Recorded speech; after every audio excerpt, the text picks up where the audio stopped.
Hello everyone, welcome back to your class.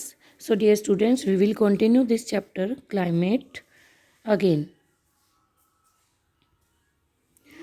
हमारा जो topic pending थे बेटा, फैक्टर्स अफेक्टिंग क्लाइमेट। क्लाइमेट को कौन कौन से फैक्टर्स इफ़ेक्ट करते हैं?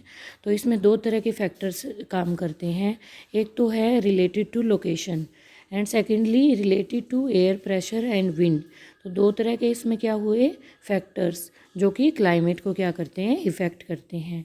तो रिलेटेड टू लोकेशन जो हमारे फैक्टर्स हैं, these are latitude, altitude, relief features, distance from sea and the Himalayan mountain and distribution of land and water. And secondly जो हमारे related to air pressure and wind वाले factors हैं वो कौन कौन से हैं? surface pressure and wind, upper air circulation and western cyclones. अब हम बात करेंगे लैटिट्यूड की। लैटिट्यूड क्या है? इसमें एज लैटिट्यूड इंक्रीज, जैसे जैसे लैटिट्यूड क्या होता है, फर्स्ट ऑफ ऑल मैं आपको बताना चाहती हूँ। लैटिट्यूड जो ये लेटी हुई लाइनें आपको नज़र आ रही हैं, these are called latitudes. Latitude क्या है? Latitude is the distance a place lies north to south of the equator. अब इक्वेटर से जो नॉर्थ से साउथ की तरफ जो लाइंस जा रही हैं and is measured by an imaginary line, जिनको हम इमेजिनरी लाइन बोला जाता है। और ये जो इमेजिनरी लाइन है, these are called latitudes. Latitude जैसे जैसे इंक्रीज होगा उस तरह से सोलर इंटेंसिटी क्या होगी? डिक्रीज होती चली जाएगी। अब जैसे due to curvature of the earth, जैसे जैसे अर्थ हमारी कर्व करती है, जैसे जैसे रोटेट करती है, तो हमारी उसकी पोजीशन चेंज होती चली जाती है और सोलर एनर्जी जो है वो अलग अलग प्लेस पे वेरी करती है, अलग अलग दिखाई देती है। तो लैटिट्यूड के अकॉर्डिंग क्या होगा? सोलर एनर्जी अलग अलग प्लेस पर अलग अलग तरीके से दिखाई देगी। और इस तरह से इंडिया में, इंडिया को आप देखिए, इंडिया का जो मैंने अभी दिखाई थी आपको जो इमेज है, जो ट्रॉपिक ऑफ कैंसर है, देखिए इसमें इंडिया को बीचों बीच वो कर रही है, क्रॉस कर रही है। तो इंडिया का हाफ पार्ट ऊपर है, हाफ पार्ट नीचे है, तो ये बिल्कुल सेंटर में क्रॉस करती है। तो tropic of cancer passes through the middle of the country from the run of the Kutch in the west to Mizoram in the east. तो ये आप देख सकते हो इंडिया का जो मैप है, तो ये वेस्ट से लेके ईस्ट तक किस तरह से जा रही है। Next point is almost half of the country line south to of the tropic of the cancer and belong to the tropical area. जो ट्रॉपिक जो साउथ की तरफ से, जो ट्रॉपिक ऑफ कैंसर साउथ की तरफ से टच होती है, तो वो कौन सा एरिया कहलाता है? उसके नीचे वाला ट्रॉपिकल एरिया कहलाता है।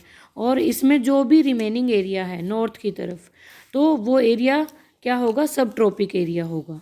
तो इस तरह से इंडिया का जो क्लाइमेट है वो उसकी कैरेक्टरिस्टिक्स जो हैं वो ट्रॉपिकल भी हैं और ट्रॉपिकल होने के साथ साथ सब ट्रॉपिकल क्लाइमेट भी है। तो इंडिया में दोनों तरह का क्लाइमेट पाया जाता है, ट्रॉपिकल क्लाइमेट एंड सब tropical climate.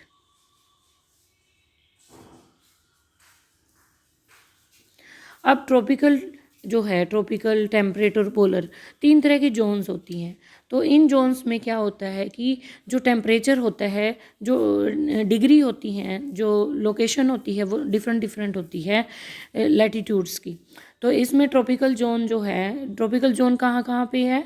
Between 23.5 degree north, जो कि ट्रॉपिक ऑफ कैंसर के पास है, और जो कि ट्रॉपिक ऑफ कैप्रिकॉर्न के पास है 23.5 डिग्री साउथ में है।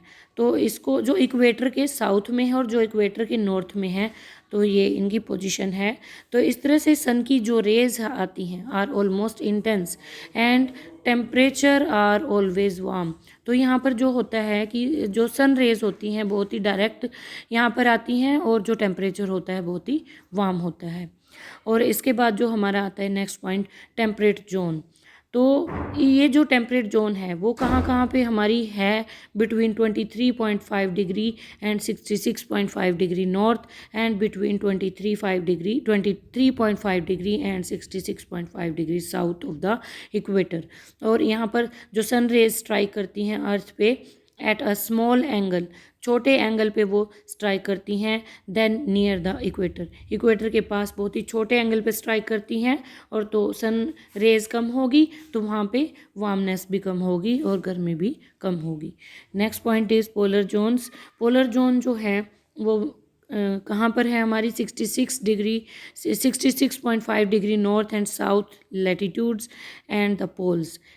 इसमें सन रेज जो होती हैं वो स्ट्राइक करती हैं अर्थ पे at the very small angle in the polar zone, ये बहुत ही स्मॉल एंगल पे स्ट्राइक करती हैं अर्थ पे, तो वहाँ पर माइनर के बराबर वहाँ पर धूप दिखाई देती है।